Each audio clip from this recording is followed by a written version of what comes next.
And we can do a sound check with everybody. That looks a little light. Test, test, test.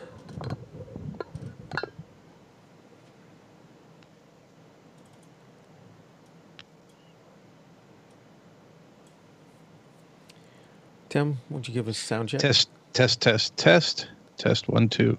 Yep, that looks good. Hello, Wendy. Hello, Jan. Hello, ladies.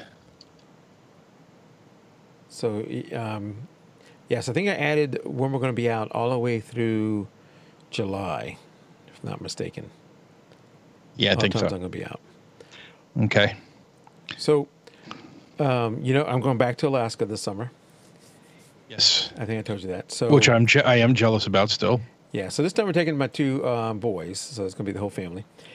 So when we went last time, I so loved it. I so loved Alaska that my wife and I said, let's see if there's any deals they're running that we can do and go again, next year. And they were running a great deal. So we went ahead and booked while we were there for this year.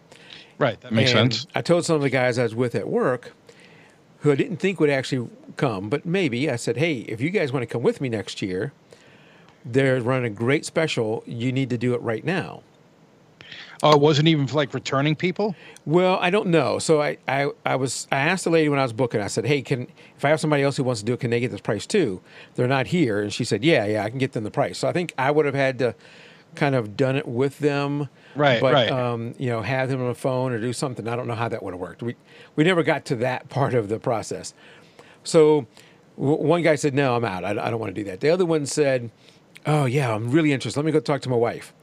And they came back and they wanted to think about it a little more, which is reasonable. I mean, this is a lot of money. You don't just spur of the moment. At least I don't. A spur of the moment, spend that kind of money and commit to that kind of money. But really up front, all you had to do was put down, I think, $100 or $200 per person. Okay. And I think that might have been refundable. So you were committing some money that was going to go on your credit card, but you weren't committing the whole amount, and you could have got some of it back. So they could have put a hold on it. They didn't. So last night they decided to book, and I'm going Royal Caribbean. So they wanted to go, hey, we'll go the same ship as Mike. We'll book that.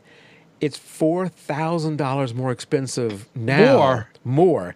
$4,000 more than it was when I booked. Oh my God. $4,000 more. That's just the cruise and the all-inclusive of the cruise, but not the flight there.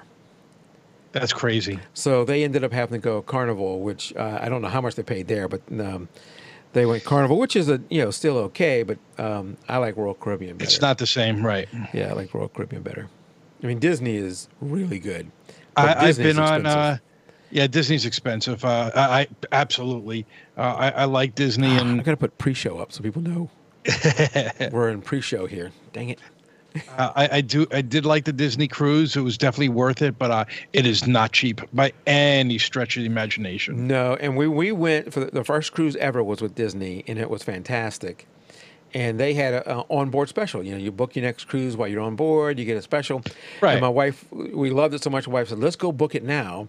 We can save money by doing it now. I said, well, let's go find out how much money we're really saving. Right, right. And it was only 10% off. And I said, yeah, that's not a good enough deal. I'm not going to do that. Right, right. Sadly. Yeah. But this one. Well, I mean, the only thing you have to know about cruising, And you just pointed it out. If you're gonna book booze, if you're gonna book, you have to do it immediately when the prices come out. Disney Cruise is the same exact way. Yeah. If you don't book right away, now if you wait until the week before or the week of, you might get lucky and get a price. But I mean, it's not like you're going to be able to fly down there Yeah. at that point. So You're you know, if you can do that, if you can put everything and do it the last minute, you may be able to get some deals. But then you're counting on there being a room you want, assuming you're picky on the rooms, and getting a flight. You know, the right. flights may be a problem too. There's way too much that you're going to have problems with. So I'd rather do it real early. You buy the insurance, so if something happens, you don't lose everything, and then go that way. And for me, my oldest son is graduating again this May, so he's got his undergrad. He's getting another degree this May. Then he's going to start the workforce hopefully, and his vacations will not be the same as mine necessarily. Right, so we right. feel this is like our last chance. And probably, sadly, you might be right. yeah, our last chance for a while. So we want to do this, and we're doing it a little different. Before we went to Anchorage, came down to Seward, and then did a cruise down to Vancouver. This one's going to be a round trip from Seattle, so not quite as many ports that we're going to stop at, but just as many days at sea, or just as long of a trip. And then you got to worry in the future. He may have a girlfriend or something that he wants to go on vacation instead of with mom and dad. Apparently, he already has a girlfriend. We have not met her. So for his first degree, he did not walk for the graduation, and we were really hurt. Really wanted him to walk. He was refusing to do it for this one. He was not going to walk. And we're like, come on, this is our last chance you'll ever have to walk. We really want to see you. And he just has no interest in it. Well, tonight he announced, hey, I'm going to go ahead. I'm going to walk. And it was so out of the blue. I thought, tonight you're going to go walking tonight? It's it's dark and cold. What are you doing? He says, no, I'm going to walk for graduation. And I said, whoa, what happened? Apparently, mom and dad asking and pleading made no impact, zero impact. Girlfriend saying, hey, you should really walk. I really want you to. Boom. Yeah, that's good enough for me. Yep. I said, what the heck? What's the difference between her asking and me asking? He says, well, she just told me that she really cared about it. I said, I told you I really cared about it multiple times. I paid for your education. Means nothing. She didn't pay for any of your education. I paid for it all, your room and board, all that stuff, the car you're driving. Isn't that amazing? And I get nothing. Yeah. I'm just going to stop talking before I get myself in trouble. Jan asked about recording. It's a little too early. I don't want to record this early.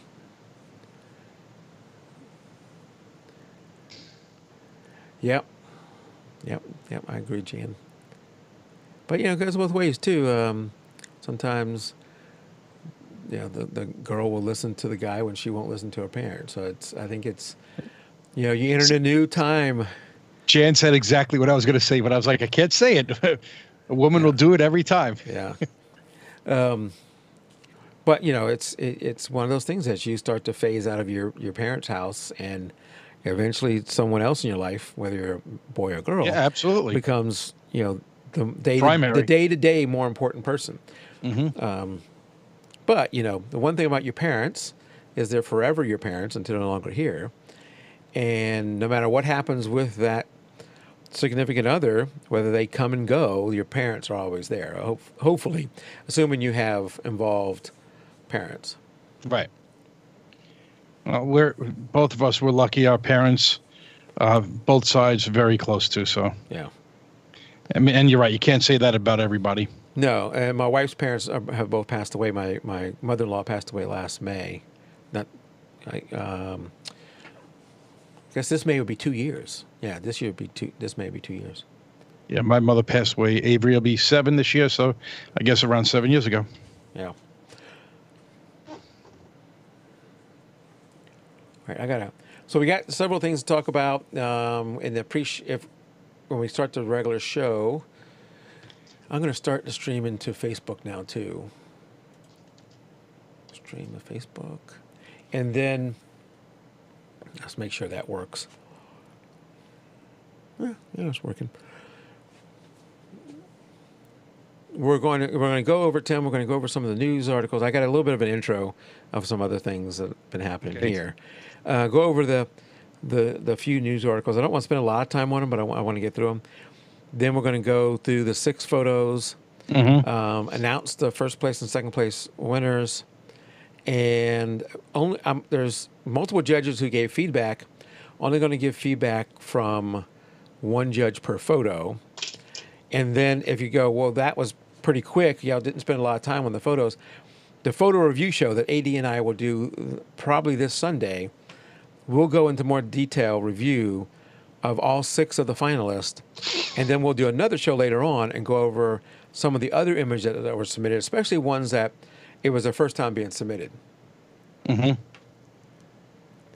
Yeah, Wendy, so mine are 23 and 19. So one is he graduated, like I said, from college last year. He's gone another year because in order to become a licensed CPA, a regular accounting degree doesn't give you enough hours. You have to go another year to get enough hours. You need 150 hours, and a regular accounting degree is only 123.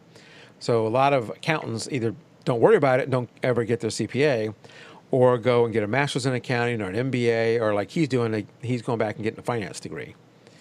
So that one, then the other one's a freshman in college.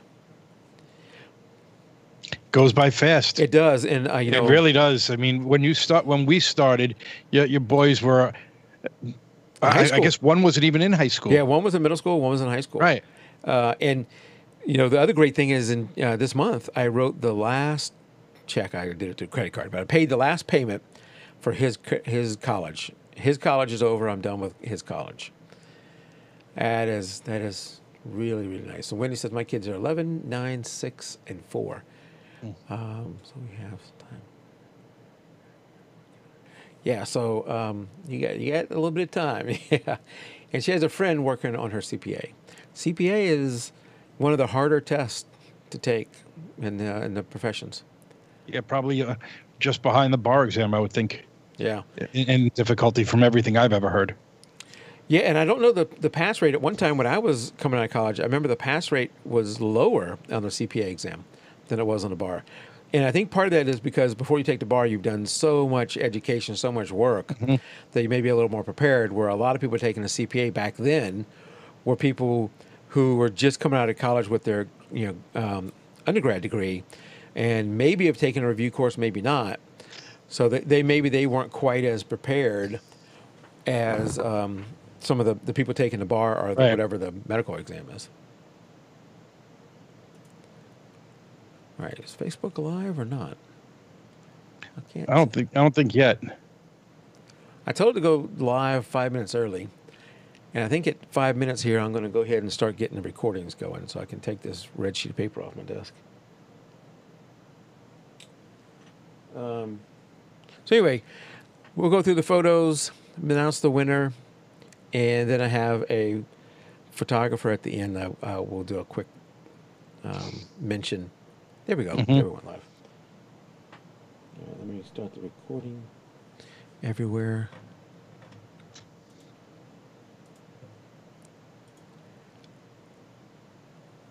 All right, everything's recording. Take this off. If you're coming in and wondering what we're doing, we're still in the pre-show. There's right up here, there's a countdown clock to get us there, and we will be starting our regular show here in about 4 minutes. Right. I wouldn't use that as a to the second, even though it shows seconds, to the second guide. Sometimes we're a little bit off of that. Sometimes. Yeah. AD's out in chat. Welcome, AD. Took a break from his busy schedule to come and join us. Does that mean playing games? He does a lot of things. I don't know how the two of you do it, playing games. I just can't. I can't. You can't? Why not? I don't have enough time in the day as it is. Yep. That is sometimes a struggle, yes. There's the weekends.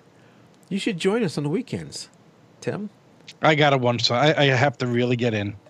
And sometimes I even see it come across my phone. I was like, I should go down to the computer. And then I'm like, yeah, I'm too tired. Or I'm doing something. And before I know it, soccer season will be starting up soon. Yeah, yeah. So, I mean, we have training every Saturday already, so, which is good.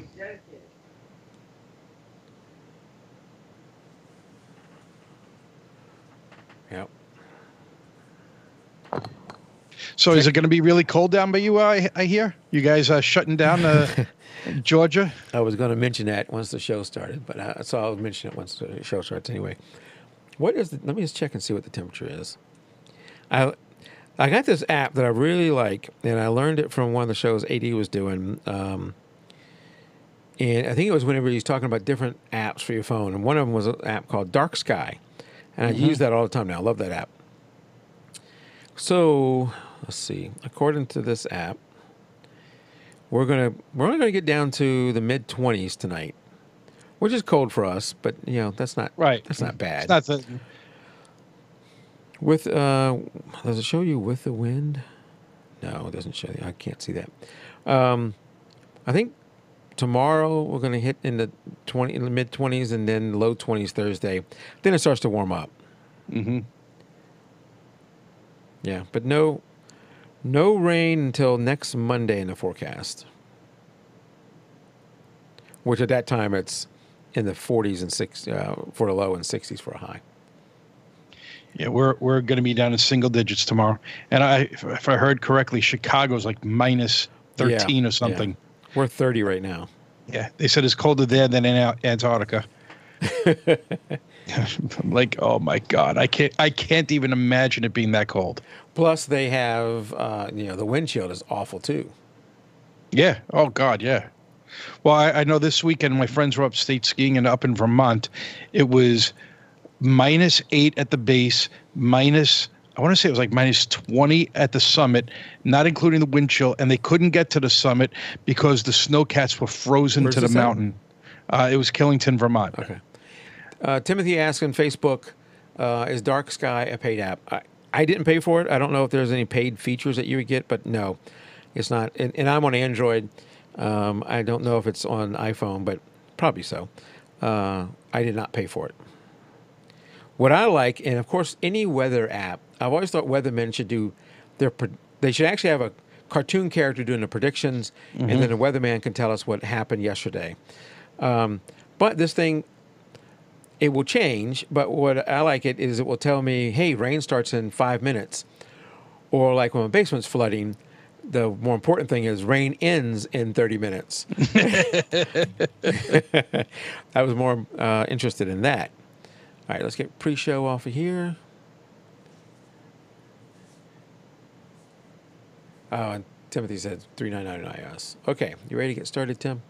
Yes, I am, sir.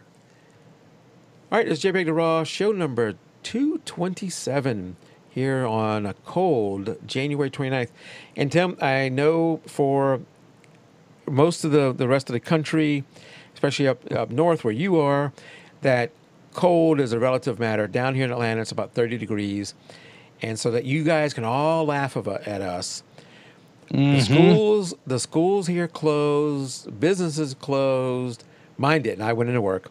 But my son, who is interning at a CPA firm, they closed. Other places closed. All because when I looked at my Dark Sky app, there was supposed to be like an hour around 10 o'clock in the morning where we had a chance for light snow. And not because I looked at my app, they closed it, but because of that chance. They closed all the schools and everything because of that chance. Yeah, that's right. Because of that chance for light snow around 10, from 10 to 11-ish, we had a chance for light snow. Of course, it never happened because... And they're already in school. That's the worst part. Yeah. You're there. Yeah. At that time, it was in the mid to upper 40s, and of course, it didn't snow. And as the day went on, the wind that came through, and the temperature did drop, the wind came through and dried off all the roads.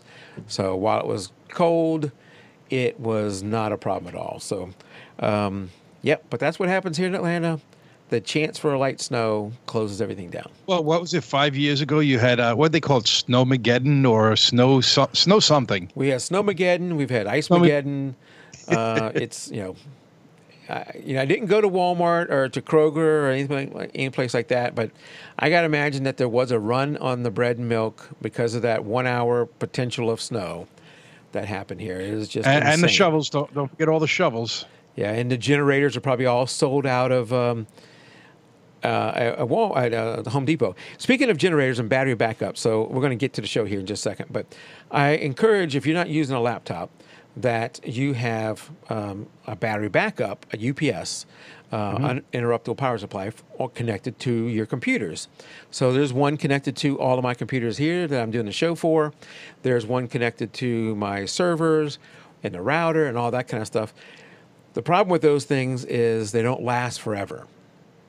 You might get 3-4 years out of them and they will die.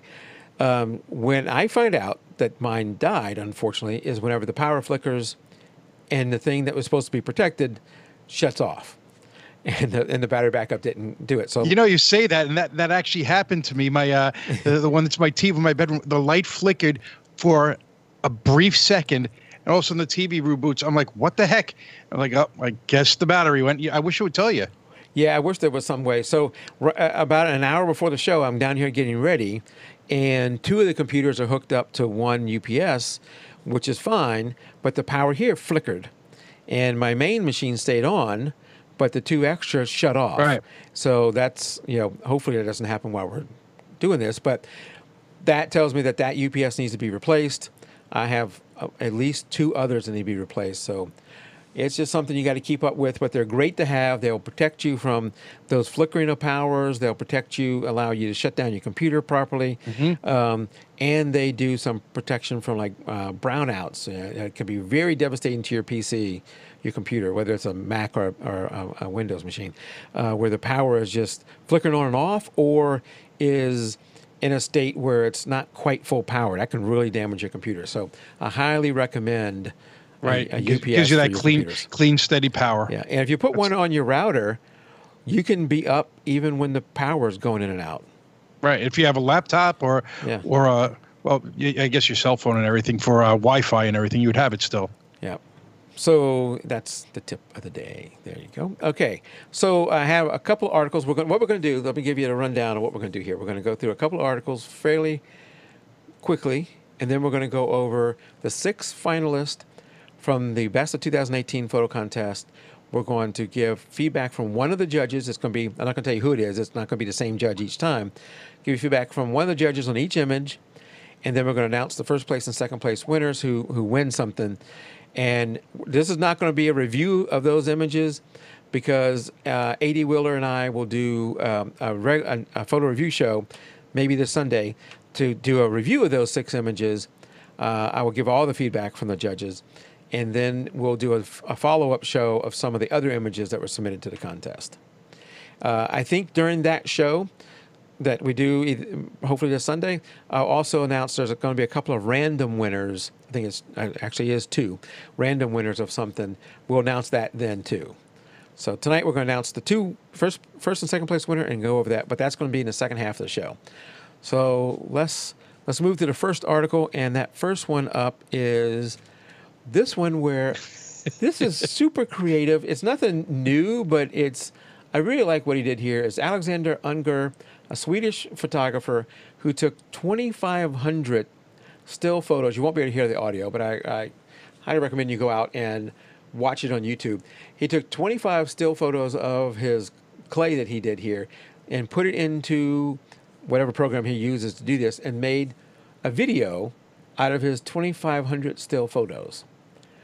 And just super creative. I don't have the patience to ever do anything like this because you think about... God, no way. You think about every one of these frames, he had to change the clay.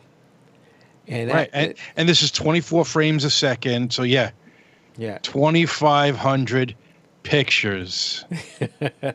Yes. That I don't know. It didn't say how long it took him here because he's got to do all that. Then he's got to take the photo and then eventually, put it all into his editing machine, his editing program. I think there are just some creative people out there, and somebody has got time also. He said he used a program to animate called Dragon Frame. I've never heard of it before, but It reminds me of stuff that was done years ago with the clean, because now everything Yeah. is done via computer generated. I miss the old movies where it was stop motion photography. Yeah. So you think And you know, you go back to that, and you think the original Star Wars movies, like The Empire Strikes Back, and you see the scenes where they had those large transport on the snow planet, and you saw how they were moving them individual frame by individual frame, and now obviously nothing is done like that anymore. Yeah. Well, that's a lost art. and yeah, it is. And he probably doesn't play as many video games as I do because he's spending his time doing this. It's a different type of video. In the pre-show, I was talking about my app, or maybe I said it in a regular show, about the Dark Sky app where I look at the rain, and I use that some when I'm going out and shooting. There was a question on Facebook, so we're live on Facebook and on YouTube. There's a question on Facebook: is that Dark Sky app free? On Android, I got it for free. They were saying on iOS it's $3.99, and an AD said there is a premium version of that app too. So you can get it for free if you're on Android, but there may be some cost to, if you want something different. Anyway, moving on to the next article. This one is using AI taking a digital camera to see around corners. Yeah, this was weird when I was reading this one. I was like, I don't know if I'd want to do it anyway, but what were your thoughts on it when you read it? So my first thought when I heard that was, would you, I'm not going to want this in my camera. What am I, taking photos around corners? But that's not the purpose of this. What he's wanting to do, and there is a spy angle to this too. That this could be misused I thought in spying. creepy is the way I thought of it. Well, I thought maybe like CIA and that kind of people, but. What it's doing is using shadows. So it's got a little image here. So you got this face over here. You got the camera shooting against the shadow. And then it's taking the shadow and the shades inside the shadow and using AI then to interpolate an image. It's not going to be a great interpolation of that image, as you can see in the pixelated image it came up across on the side. Right. It's not going to be great. But the purpose and the reason these people are doing this is in use for cars, that either the self-driving cars or just in the other cars that have humans driving, to give warnings that maybe it can see around things and warn you of. They use the case of a child, that maybe there's a child around that corner and be looking for that, and they could use the shadows. Problem with it right now is it takes about 29 seconds to process. Is that what it was? Something like 29, 30 seconds. Yeah. To process each image. And if you think about a car flying down the highway at 60, 70, Well, in this case, if you're going 60, 70 miles an hour, you're probably not looking for kids around the corner. This is more like if you're going through, a populated area. But maybe you're still going 40 miles an hour. And it's going to have to process this stuff in an instant. But it starts out here and it's actually 48 seconds. 48 seconds. But as time goes on, it's going to get quicker and quicker and quicker until it's that split second. So it's just a technology in its infancy on this, and it'll get better, as everything else does. Yeah, I thought it was pretty cool. We're not going to see it on digital cameras as anything we'd want to use, but they are using a regular digital camera for this. They lost me at the end when they said, and we think we can train humans to do this naturally. Yeah, I don't think that's going to happen. Yeah. You either have some crazy ability to be able to do it, or you don't. I'm not going to be able to look at a shadow and interpret it. And because it's doing all the subtlenesses of all the grays and everything. But it seems to me there's so many factors you have to take into account to even do anything like that. So this is cool, but I want to see if it's ever going to go anywhere. But you know what? You say that you don't see humans being able to do this, and you think about it. I had to train my father how to use an iPad, and my father, and that was probably 5 years ago. I guess he finally got one and used it, and it was painful trying to get him. And he wanted me to build him a computer at first. But then you look at a 3 or 4 year old kid and how they use iPads, and it's everything else. They pick it up so much quicker than us. The younger generation will be able to do this more than we will. Yeah, I don't know if they'll be able to do this. I don't see. I don't know. I don't know about that either. Timothy on Facebook says, "Is this similar to the rear camera tech that allows you to see through a trailer?" I don't know if you're talking about like when you can. if you're pulling, I think he's talking about when you're pulling a trailer and you have a rear camera, and you can see the cars behind you, even though there's not something there. I think what's happening there, because my wife has something like that on her car, where you almost get this bird's eye view from up above your car, even though there's no camera up there. I think what it's doing is stitching all the cameras from around the car together and creating some kind of stitched together video. So I think that's what's happening there. I think this is different with this thing, in that they are interpolating a shadow and the shades of the shadow to try and get the image that's causing that shadow. Right. So I think it's a little bit different, because I think it's one camera that's doing this versus the see-through the trailer. I think is multiple cameras, but I could be wrong about the see-through camera. I don't know. All right. There you go. So, Tim, I don't know if you did. I get jpeg2RAW gets emails all the time from scammers. Okay. People who want to write articles for the page. People that about bear. One want to write something about bear spray. Another one is about whatever else. Things that have nothing to do with photography, even in the wildest stretch. People that want to apparently loan us a bunch of money. Or something loan us a bunch of money. Princes, I'm sure there are princes too from the Algerian prince. No, that. But this is more like small business loans and that kind of stuff. So jpeg2RAW is not a money making machine at all. It's a money spending machine, money draining machine. So we don't do this show for any kind of money. But I get all this junk mail. Occasionally I get something that piques my interest is a little bit more than your normal junk mail. And that I got this email from this site called Great Escape Publishing. Now, if this is a legitimate website and they're not really scamming people, then I don't know. I want to go and say that it looks to me a little scamish, and that I'll read you a couple of things it says here. If you've had experience with this place and you say no, they're up and up company, you really can do some of this stuff. It's all good.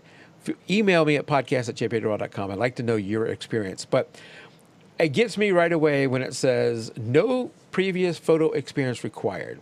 Took a couple of lessons. Yes, and then it has this photo of this guy.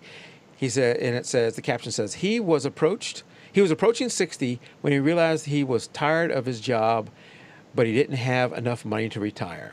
So then it goes on to say his name, started looking for an alternative ways to make a living when his computer business dried up. With no camera experience behind him, he dove into photography. He took a few lessons and then started taking photos for a local newspaper. Eventually, he branched out into to community events and more. He's now making a full-time living with his photos, and he says that crucial to his success was the fact that he didn't wait to go pro before selling his images. Oh, that's awesome. He started selling them on his way to going pro, and that's what he thinks others should do as well, making money from your practice photos so you can take more classes, improve your skills, and afford better equipment. So I don't know what he was doing there. My take with this website is you are not necessarily like shooting weddings and stuff like that. You're taking photos around your travels, or around your neighborhood, or whatever else. I guess you're giving them to this website, and then they're selling them or something. I don't know the full story here. I'd love to hear somebody's experience with this. I'm thinking about, again, I'm coming from the point that I think this is scammy, so I don't actually think this is legit. Right. So keep that in mind. There is a sign-up thing here where you can get access. I think I'm going to do that just to see what's going on behind here. I'm wondering when I do that if the next step is to ask me for a credit card. Mm.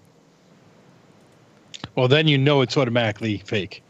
Maybe we should do it. Maybe we should do it right now. So, Mike Howard. We shall see what happens to Mike. Maybe your computer's going to explode. Now, if it sends me an email and asks me to click on it to do something else, we're not going to be able to do that because I can't open up my email thing right now while we're doing the podcast. So if it takes us to something that requires that, then this is going to be a short story.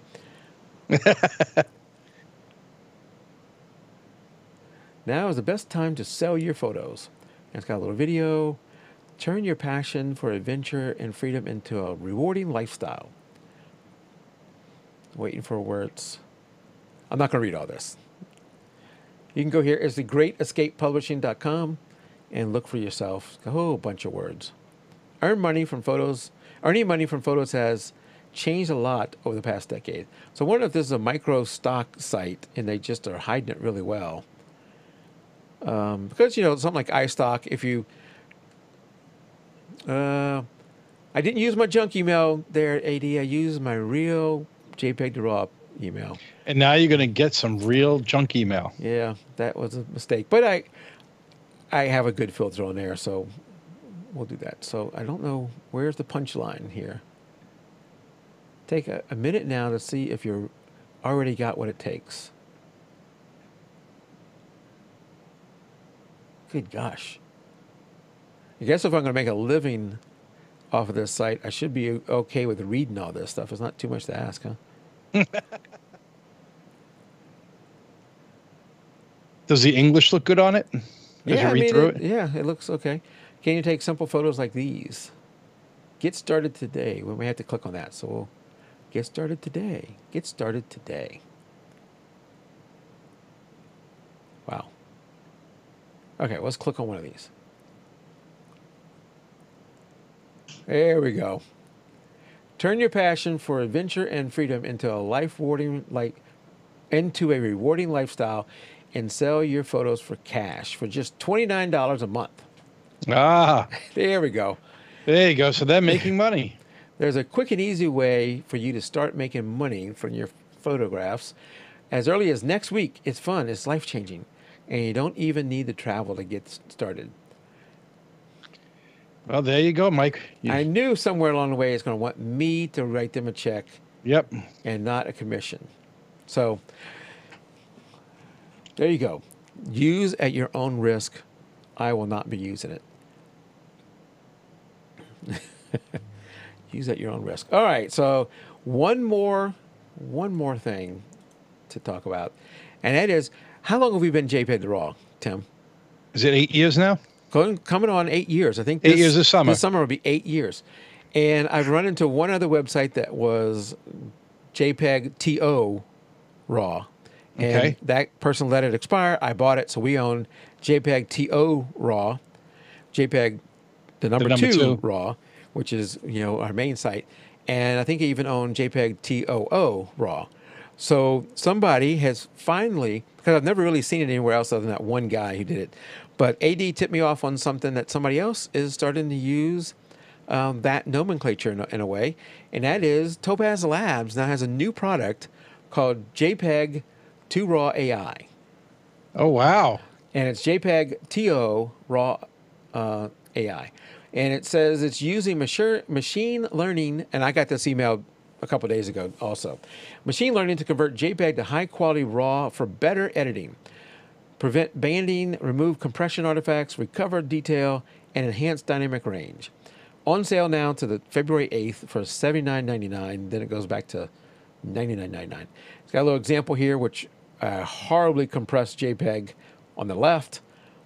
And then I guess they're calling that a RAW on the right. It'd be interesting to see how it worked on a JPEG, but they're doing that. So I think they should pay us a royalty for the use of that name. They couldn't buy jpeg2raw.com, though. Anyway, I like Topaz Labs. I use some of their products. I don't have anything against this. Maybe this will get more people to come over, and they will think that our podcast has something to do with this product. Yeah, never know. Whatever. Drive some people to us. There you go. So there's a new product from Topaz. So what is it supposed to do? It's supposed to, restore. Let's see. It's going to, like it shows here, it's going to take out the artifacts. I don't know if you can see that in what I'm streaming, but on the left-hand side, there's a lot of compression artifacts. and then it's also supposed to restore Oh, some of yeah, the yeah, dynamic yeah. range and recover some of the detail. But yeah, the whole reason that you shoot RAW and is if you ever shoot a RAW in a JPEG, even if it's the best JPEG your camera can shoot, it is throwing data out. It is throwing that data away. It's a smaller file. It's compressing that stuff, and the RAW file has all that in there.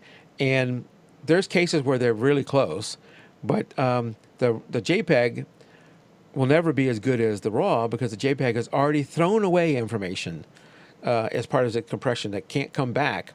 Now this product, I don't know, I've not used it. It may be able to bring back some of that quality and get it close. And for some Or it people, smooths it out. I mean, I'd like to see what it does in the detail part of a picture. Not, I mean, that picture shows just a gray background. That's easy to clean up. yeah, yeah, that's true. That's true. And I'd like to see what it does with some of the detail and stuff. I would, for me, I shoot a Nikon D500, which is a crop sensor, 20 something megapixel camera. And when you go shoot indoor sports at, 68, 400 ISO or even higher, you're really losing a lot of sharpness in those photos because of the noise. And I still think there's no great way to recover that detail and get rid of the noise. Whenever you're getting rid of the noise, you're losing some of that detail. And I shoot RAW all the time. Even with that D500, I can shoot RAW even for any sport. I mean, that thing will do 200 frames of RAW before the buffer will exceed, and then it only needs a half second to recover. So it's no longer a problem for me. But I would like to continue to see more work done on improving the noise recovery that happens there, because I'm just not happy with any of the products I've bought on noise recovery in real life situations at 6400 or higher. Right. I agree. Yeah. And if you're in a gym shooting, you have no options. You can only take your shutter speed down so low before you're getting motion blur all over the place, and that's even worse. Right. That's worse than. Yeah. So Yeah. you have a floor there. You can't convince them to turn the lights brighter. That's not going to happen. You almost always can't use flash, and you have a limit on your aperture. You can only go so low. So the only avenue you have is bumping up the ISO. If you want to take photos, at some point you might say, just screw it, I'm not going to do it. But this product does not interest me at all. I'm not going to buy it because I shoot RAW. Right. I want to see more work on noise. I can't remember when we started talking about this. I was trying to think the last time I actually even shot in JPEG. And I remember at one point I was shooting JPEG plus RAW because, and I think probably back then I was only using Photoshop. I don't think I had Lightroom at the time. It was a pain in the neck because you had to go into every image separately to convert it to a RAW image for Photoshop, and I just hated it. But once I started using Lightroom and it worked straight through that, I never looked back. Yeah. Yeah, I think the last time I did it was when I was shooting with my D700, I believe it was, a gymnastics event. And those people are on the mat or floor, whatever they're talking about, for maybe 2 minutes. Their portion of it is only 2 minutes. Not gymnastics. It was a cheerleading competition. They're only out there for maybe 2 minutes, and they're fast. They're fast action. And I always get there early. I was shooting a couple of events before them, and I ran out of buffer like 30 seconds into it. Yeah. And it took almost a minute for that camera to recover. And at that point, the thing was almost over. So I quickly learned. Right, because their routines aren't that long. Forget RAW. I can't do it. I got to go to JPEG.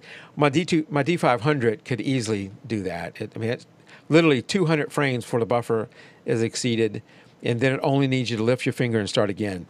And I never shoot like that, so I won't have to worry about ever exceeding my buffer. I'm not going to just hold it down for 200 frames. May as well bring a video camera. Right. I have not run into a scenario where I need to do anything like that. The most for me is maybe a baseball player running through a bag or running through something, and I'll start before they get there and end as they go through. And that may be 10, 15, 20 frames at the most. So 1/10 of what you can do there. All right, so that is that. We got 2 more things to go over. We got a great photographer I want to mention at the end. It's my what do I call it? Featured photographer. I don't know these people. It's just people I run across on the web, and I enjoyed their work, and I want to share it with you guys, and y'all go out and look at this too. So we're going to do that at the end, but before we do that, we're going to go over the 6th finalist and announce the winner tonight. The winner for first place, the winner for second place. And I'm going to give you feedback from one of the judges on each of the images. Not the same judge. I'm not going to tell you who the judge was, but we had 3 judges. We had A.D. Wheeler. We had Walter Arnold. And we're going to try and get Walter on the show this year. And we had Janice Sullivan. And Janice Sullivan we're going to try and get on the show this year too. So 3 great photographers, all way more skilled than me at both, or me, at both their photography knowledge, their skills in taking photos, and their critique ability. So keep that in mind. So you and I, Tim, if there was a tie, we're going to be the tiebreaker. But we didn't have to worry about that. There was not a tie for first place or second place. There was a tie for everything else, I believe. All right, so first up tonight was Gina Clark's image here, and the feedback from this judge, and this text is pretty small, so bear with me. How cute is this? I just love how you have the child in red. She really pops. I also am pulled into the soft, warm color, leading me into the frame. My suggestion is to crop in the sides. When you print this, the brown out of focus areas on both sides will look blotchy. She says, what else she says here? She says, you may want to stamp around and do a little cloning, I guess, on the sides. FYI, I gave this a 10 when it comes to emotion because I feel this piece within. Nice work. And she did get a 10 there on emotion. Very good. And we're going to go over this in more detail whenever we do the photo review show, and we'll give all the feedback here on this image. Janice did share with me, we'll do that on photo review show, her cropping idea of this image, but I'll show you that on a photo review show this Sunday. So, well, I like how it looks like she's walking down a tunnel there. It looks almost fairy tale. And her hand sticking out really helps, I think. Yes. Gina is super talented. Yes. And not only with her ideas and her photo taking, but her editing too. Really, really good. All right. Up next is this image from Daryl Harrington. And the feedback on Daryl's was, I really like the composition in this image and the use of the long exposure. I'm cutting off part of the thing here. The use of the long exposure. Beautiful, gentle colors across the scene. The sun in the left third and the lighthouse in the right third provide a nice balance to the scene. Very nicely executed. I might consider a slight amount of mid-tone dodging, maybe a little highlighting too, on the lighthouse and the building. Feels as if it could use just a tiny bit more pop on that. Mm-hmm. Yeah, I love his colors here, and great. That's image. a picture you could see hanging up in somebody's living room. Yeah, almost all, I think all of these are all great. All 6 of these are great. All right, so thank you, Daryl. Daryl is also super talented. Who's next? Can't even see the names. Oh, yes. So Christina Binge is next. And the feedback on this one is this image has it all. Great composition, great color, interesting subject, motion. I really liked it all around, and it shows in my scoring. If I had one want, it may be for a bit more depth of field, but it's pretty much just a personal preference. This image is a real wall hanger, which is, I think, one of the best compliments you can have to be wanting it on your wall. You should sell mini prints of this. And this was I remember when she submitted this in one of the monthly contests, this was one of my favorites. I don't remember who else submitted that month, but I would tell you that I think this was the one I voted to win that month. It didn't win that month, which is often the case. The one I picked doesn't win. But I love this image from Christina. So thank you, Christina, for entering this globe shot here. And if you're listening to this on audio, you are missing out a lot because I don't Yes. describe these very much. The first one, I should say, the first one from Gina Clark was a girl walking down a path in the woods, wearing a red jacket. This, it's just gorgeous, and these will all be on the website too, so you can go over there and see them. The next one was a lighthouse landscape photo from Daryl Harrington. Then we had the spinning globe from Christina Binge, and then up next is, oh, she's out in chat right now, is this image from Windy Hill. From Windy Hill. And the feedback on this one, and if I mispronounce any words in here, like the type of photo this is, that's just Mike. I don't pronounce well. I really love your creativity here. My favorite part of this triptych, did I say that right? Triptych is the middle shot. It flows nicely with the frame and the light works perfectly. Because it's triptych and a story, which is so fun, I think the other two would look amazing if it had the drops falling into the middle of the artichoke. Just a suggestion for the next shot. I love to see the work if you shoot it. Looks yummy, and I think it will look great in your kitchen. I like that. Why does this thing all of a sudden want me to take a snapshot of you, Tim? No, that was me. I took it. Oh. And, Wendy submitted this photo, and she said, is it okay to submit a triptych? I've never taken one of these. I didn't know what that term even meant. I had to look it up. And yeah, I never heard of that either. And I said, that's fine. And so the viewer here loved that shot too. And it's, if you don't know what a triptych is, if you're watching this, you can see it. If you're listening to this, it's, I guess I'm going to define it as this because that's what I'm seeing, is 3 images in a show and a series of things that are happening. So she has a lemon there, an artichoke, and something else. And the first one, she's squeezing something. Is she squeezing lemon onto it? I can't Maybe tell squeezing lemon on it. Yes. I can't tell what's in the picture, but I think she's squeezing lemon on it, on the artichoke. Then I guess she's putting salt or something on it. Salt on it, and then olive oil. And then the oil in the third one. So it's just showing the progression of the preparation for that. And I could easily see this in a restaurant on absolutely. the wall, Yeah. easily. And Amber says it as well. But absolutely. Absolutely, very good. Thank you, Wendy. And Wendy, I think that might have been your first submission. If not, let me know. Hey, Ronald. All right. Up next is this image from Millen. I always just say his first name because I can't pronounce anything else. This image here from Millen, and the feedback from this one is, I feel the cold in this place. It's beautiful. I do think that a crop would really give it this impact. Cropping some of the sides off will help us see the amazing storm that you shot next to the light poles. I'm now like,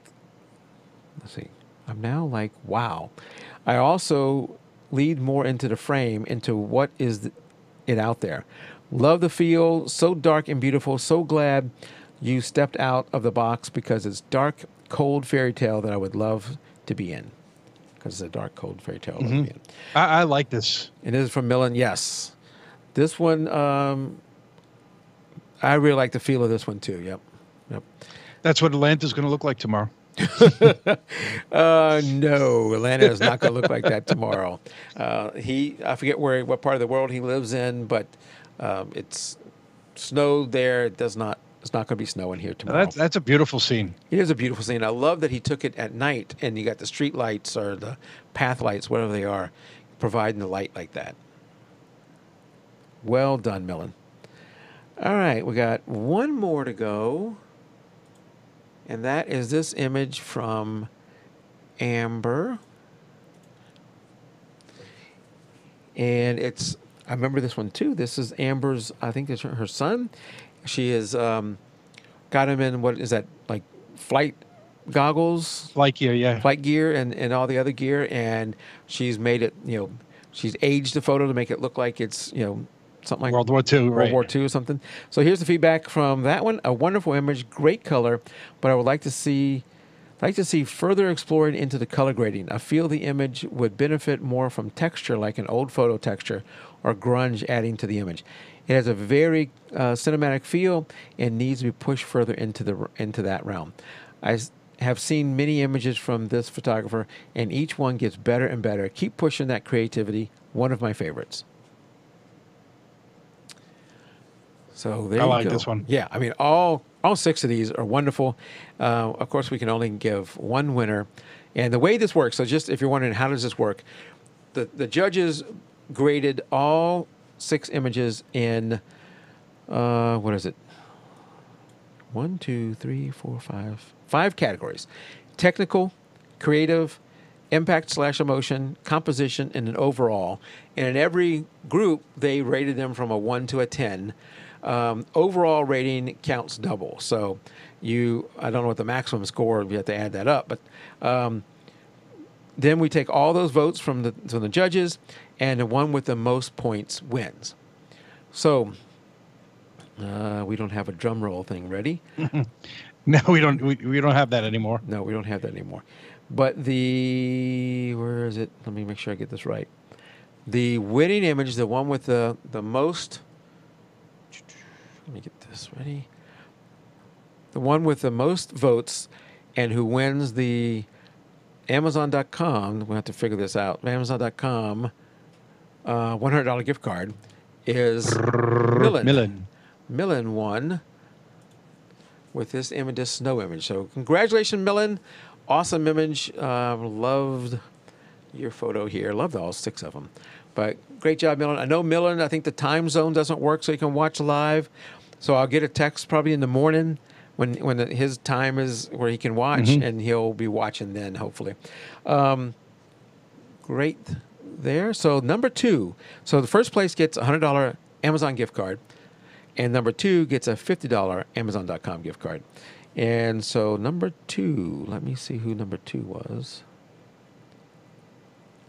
Number 2, and the voting was pretty close here, but number 2, let me put it back to us. Hold on, let me put it back to us to make sure I get this right. Yes. Okay. Not yet. Okay. Number 2 was Christina Binge. Yay! With the spinning globe. So congratulations, Christina. Great job. Everybody, all 6 images. Wonderful, wonderful quality here. And really, I say all 6, but there was, a number of other images that couldn't make it into the 6, so we had to pare it down to 6. One thing we're going to change for next year, Tim, is we allowed any image you submitted during the year to also be submitted. So we had a lot of images from multiple photographers. If you are one of those photographers who submitted multiple images and you go, why did this one make it over the other one? Only one of yours could make it to the final. So you could have had, an image that had enough votes to maybe make it to the final, but only one of yours. So the one that got the most votes in the first round made it to the finals. I don't think we actually had a case where somebody had a second image that could have made it, but if that did happen, you only got one. So we're going to change up a little bit for next year and be more like the every month thing where you can submit 2 images, but they can be taken anytime during the year. That way we don't have one person submitting 12 images. Right. All right. And again, we'll go over some more review on this on Sunday. We'll also tell you who the 2 random winners are. So even if you didn't make the finals or did make the finals but didn't win first or second place, there's going to be 2 random winners that we're going to give something away there also. So you still have a chance to win. And this is all coming from the little bit of leftover funds we had from back when we had the Amazon link. So I don't know what we're going to do for next year. We'll have to re-review for next year. All right, so I'm going to close this off with a photographer I came across recently who I think is just, let me get back to her main page. Just fantastic. And her photos are just fantastic. I like the subject matter, so maybe I'm a little biased, but usually helps, and it's a reason you're drawn to it. It does. It does. It's the reason why I'm drawn to it. Her website is, her name is Jess Bell, and she's a pet photographer. I think mainly dogs, and she's in Canada, up in Canada. Some of her work reminds me of Seth Castile, who we had on the show. Yeah, a long time ago. Long time ago, we had Seth Castile on the show, who does underwater dog photography. This, what you see in here, where she's doing That's a pretty cool shot. having dogs jump through these colored powder or whatever it is what recently has gotten her really more popular on social media. That's really gone viral for her. But she's been doing a lot of great work for a while, and you can see that here in these dog photos. I think this one's a cool one. It looks like the dog's waving at the camera. yeah, I'm kind of cutting off. If the crop looks weird in the photo, it's because I'm having to cut off part of it. So you need to go look at it. So what kind of disc is it jumping through with the powder? From what I saw in some of her background things, it may be people throwing it up as the dog comes. Okay. I think what she has is a black background in some cases, big black background. Right. And she has people on either side of it maybe throwing up stuff as the dog jumps through it. I've seen one of the photos where she does something like that. But that's what's gotten her popular. But you look at her work, and it is just fantastic, even without all that powder stuff, which is really creative and nice. So go take a look at her. It's Jess Bell, JESSBELL, photography.com. And you can see those photos without the weird crop I'm having to give it here. Especially if you love dogs like I do. And she also has some horses here, and maybe she even do cats. I don't know. But she also is I think a dog trainer, a lover of dogs. She has her own dogs, and says she's very patient and works with the dogs. If you work with animals, you have to be very, very patient and work with them. Absolutely. So anyway, let's go see some of her more photos. Oh, look at this one. Oh, it's cute. Yeah. We're not going to go through all her images, but let's see if she has a Facebook. Any kind of Facebook link. Maybe go back to home. Contact. Social media. Yeah, there we go. So you go over on Facebook and JessBellPhotography.com. We're going to go ahead and like her page. I was going to say before, that's one of my favorite pictures. The one she had. It's good. I thought it was her cover photo of the two dogs, like looking wacky. Anyway, I like animal photos, so check out Jess Bell, and that's it for this week, Tim. Yes. As we close out, let me catch you up on a couple of things that's been happening at my house here, Tim. So I had the flood in my basement. Yes. Every time it rains really hard, I get water. Flood's a strong word. I mean, I get water coming in through the wall that we're having to suck up. It all started when we put a sidewalk around the house, and I think that's changed the water flow outside that I've got to figure out how to get around that. So that's one deal. Wednesday night, I come down to my basement, and it's dark in here in the office before I turn the lights on, and I stumble on something like, what the heck is on the floor? It was one of my lenses. Oh, my God. One of my lenses had fallen off the shelf and was on the floor. Yes. Pick it up, put it back. The next day I come in, and one of my trophies is off the floor and on the ground. At this point, I'm thinking, I don't have small kids. My older kids aren't into playing jokes on me like that. And a mouse ain't knocking it over. And what is happening? So I put that back up and say, this is just really strange. Maybe I need to set up some kind of camera to watch what's happening here. The next day I come in, and every single thing on one of the shelves is on the ground. And that's when I found out what was in here was a squirrel had made it somehow into the house. Oh, my God. And there was a full size, not a flying little squirrel, not a little chipmunk, not a thing, but a regular squirrel was here in the house. Oh, my God. And that I guess my wife would scream so loud, it would break the windows. And I guess somehow he decided that whenever I'm out of my office, he should run in here, jump up on a shelf, and throw everything off of it. And then just one shelf, and then run back out to wherever he's hiding. And maybe he thought that was super funny. So now how did you find out it was a squirrel? I actually saw him. Okay. Yeah. And so now how did you get rid of him? we're gonna end the story with I saw him. and that's where the story ends. Okay. Anyway, so He's no longer a visitor. he's no longer in the house. Yes, Yes, no longer in the good. house. All right. So until we're going to head and go into post show, a quick post show, and then we'll head out. And thank you guys for coming. We had a great group out there in YouTube and on Facebook too. We had, I think, only Timothy over on Facebook, although it says 2. So Timothy, thank you for coming over on Facebook. And look for us this Sunday when we'll do a more thorough review of all the 6 photos in the finals. 6 in the finals. And pick the 2 random winners. So that'll be this Sunday at 8 o'clock. AD Willer and I will be looking for that. But until then, keep it raw. Good night, everybody. Night. All right. And Wendy, I think, is this your first live show too? Might be. I don't recall seeing her name out there. Yeah, glad you could make it, and so glad you entered into the December contest. Hopefully you'll stick around. The group, if you're in the Facebook group, it ebbs and flows between lots of activity and no activity. I need to do something to get the beginners group going a little bit more. Most of the people in the regular group, they're all better than me already. They're doing their own motivation, but everybody can use motivation. The beginners group needs a little push to get going. What time is the show on Sunday nights? 8 o'clock, 8 Eastern.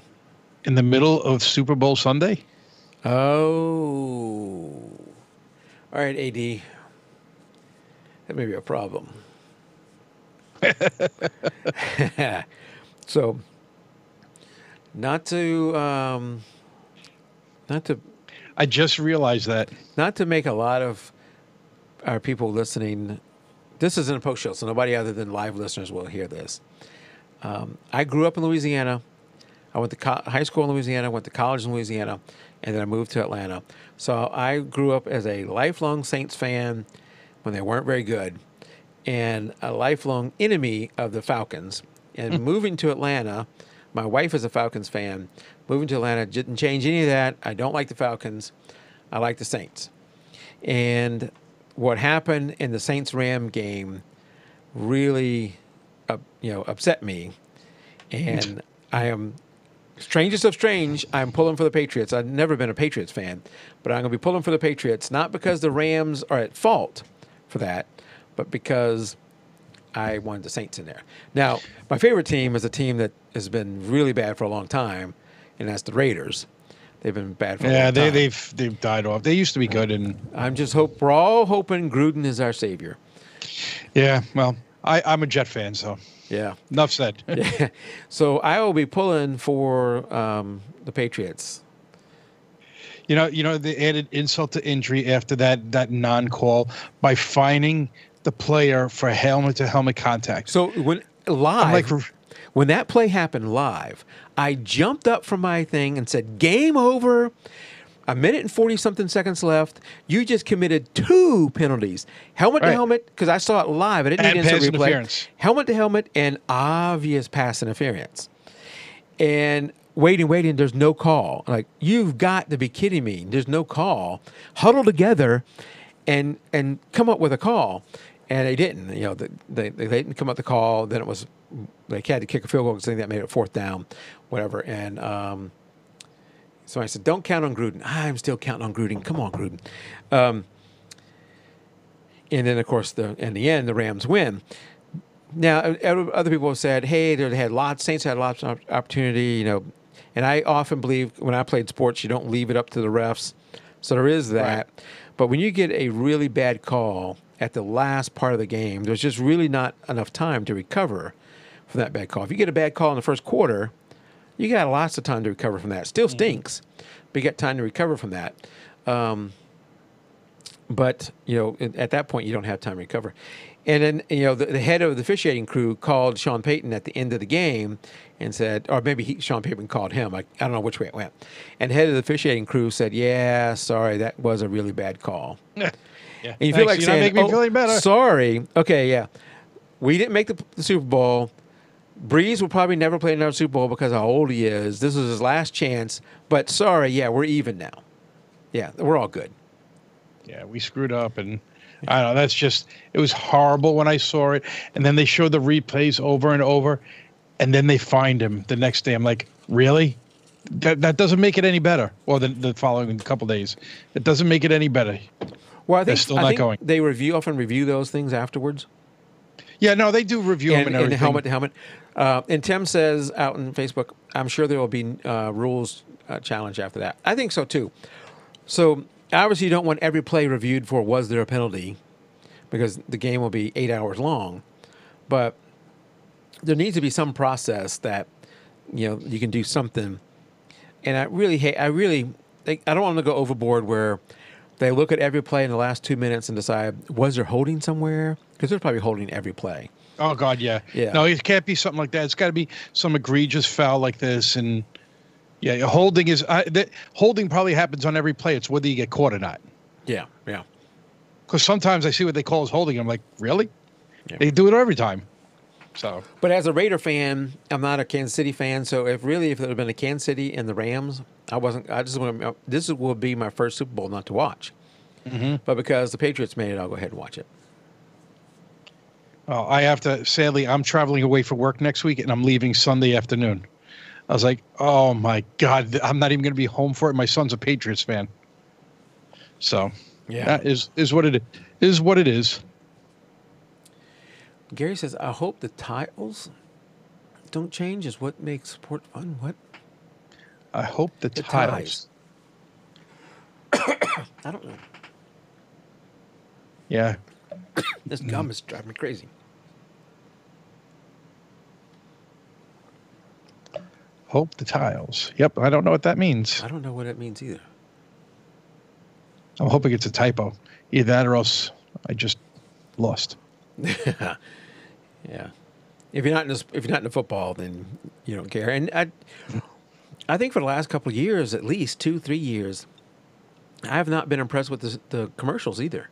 Oh my God, they've been terrible. Like last year, there were a whole bunch of commercials that I saw during a regular time. There weren't even new ones. What are you spending all that money for? If you're, I don't know. I don't get it. Yeah. And I don't even know how much commercials are going for this year. They got to be close to 5 million by now. Yeah. Let's see how much. So the Super Bowl is here in Atlanta, right? And Waffle House. How far is it from you? Well, it's in downtown Atlanta, so that's a good 40 plus 50 minutes away. But Waffle House, the company I work for, is hosting a number of parties. We're not hosting it. We are serving food at the party, so we're not hosting it. We're serving food at the party. So many people from the office, we had to get volunteers from the office. I'm not one of them. Volunteers from the office, and you're working like 12-hour shifts, so you're working hard, but you're getting to be at a party that you wouldn't have been able to be at otherwise. So there's a payoff. So a lot of work goes into those behind the scenes that people don't realize. 5.1 to 5.3 million for a 30-second commercial. That's crazy. That is crazy. So you were saying Waffle House, you involved with the Super Bowl? We are in some ways, yes. We don't sponsor or do anything like that, but we are catering, I think, some of the events. Okay, good for you. Yeah. You're probably not going to see us on the hood of a NASCAR.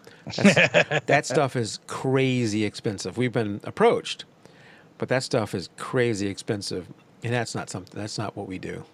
Yeah, we did that years ago, UPS, and I remember how UPS probably has a little more cash than we do. Yeah, they had a decent amount. I just don't get it. Yep.